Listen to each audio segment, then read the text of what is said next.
Chapter 7: The Miser's Treasure. Before we read, money plays a great role in our lives. We need it for a better and smooth living. But good and honest friends are more valuable than it. Just read the lesson and see how Ramu learnt it. Ramu was a miser who lived in a village. He had plenty of money, but his appearance was sure to make anybody believe that he was poor. He was always in rags, and his eyes, over the sunken cheeks, had a hungry spark in them. He had kept all his money in a big box in his room. He counted them every day and never liked to spend anything, even upon him. His neighbors knew about his habits, so nobody liked him.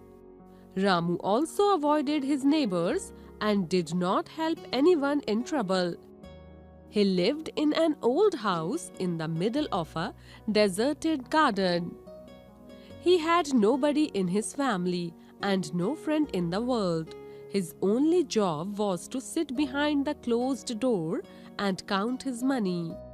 Although he had a lot of money, but he had no peace of mind. The reason was his riches. He was much worried about his money. He was always afraid that somebody might steal them. The hidden fear of losing his money had snatched away his sleep. Even in his dream, he often saw that some thieves were trying to steal his money, and that increased his fear. One day he decided that he would bury all his money deep under the ground. He dug a big hole under an old banyan tree and buried the box full of money inside the hole. He covered the box with soil and carefully smoothed down the earth. He was happy that nobody would find any trace of his wealth. Then he marked the tree and returned home.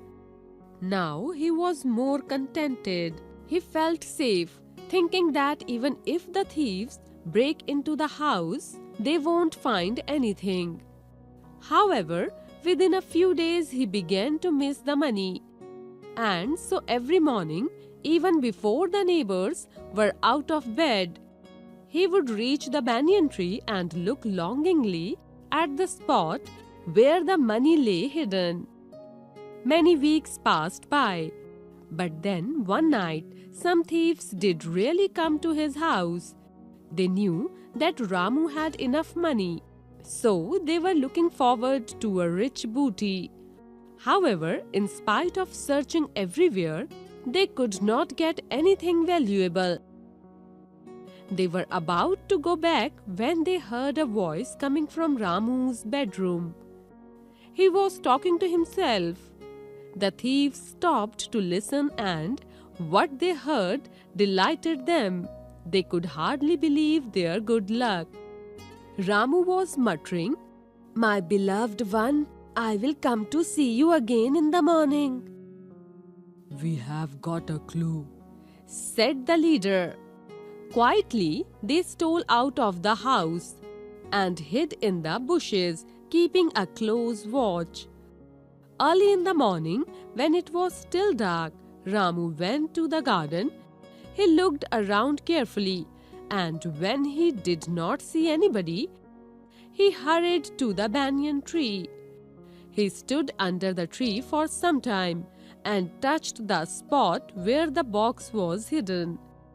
Then, reassuring himself that everything was in order and the box was safe, he returned back to his house. As soon as he had closed the door behind him, the thieves set to work. Soon they found the iron chest and took out the money. They buried the chest again in the ground, smoothed the earth, and left the place quietly. Ramu had no idea of what had happened, so he continued to visit the place every morning. After some time, his longing for the money became so strong that he could not resist the temptation to look at them for once. He dug up the box and rushed inside his room. When he opened it, he was stunned to see it empty. So great was the shock that he thought he would collapse. His lamentations and moaning brought the neighbors on the scene in no time. "Why are you lamenting?" said one of his neighbors. Ramu told him about his misfortune and began to cry again. But none of them felt sorry for the miser. They could not forgive him for the way he had always behaved with them. One of them said, "Now that you have lost your money, you own up to it." Another called out, "How can we believe you at all? You have always said that you are a poor man." "You deserve it," said a third. "What have you lost anyway? The wealth was of no use either to you or to us." The fourth one said, "You buried the treasure, but it haunted you all the time. It didn't give you any rest. Now at least you won't have to worry about someone stealing it from you. You can sleep in peace. Nobody can do you any harm." Thus they teased him until at last he got angry and chased them out of the house. For many days he bemoaned his loss and felt sad. After some time, however, he began to think about what the neighbors had said and which, at that time, seemed to him cruel and merciless. The loss of his money forced him to start working again. While doing his work, he used to think a lot, and his views gradually began to change. He could never become rich again, but with his hard work and good behavior, he gained many friends. He realized that good and honest friends are much more valuable than all the treasures in the world. Glossary: Miser, a person who spends as little money as possible. Plenty of, much. Appearance: look. Rags, tattered clothes. Sunken, hollow. Spark, glow. Avoided, kept away. Afraid, worried. Bury, hide. Conceal, smoothed. Leveled. Trace, mark, sign. Contented, happy, satisfied. Longingly, yearningly, thoughtfully. Booty, treasure. Delighted, pleased, happy. Hurried, went fast, reassuring, consoling. Resist, hold back. Temptation, anti-sentiment. Desire, collapse, fall down. Lamentations, weeping. Bemoaned, mourned.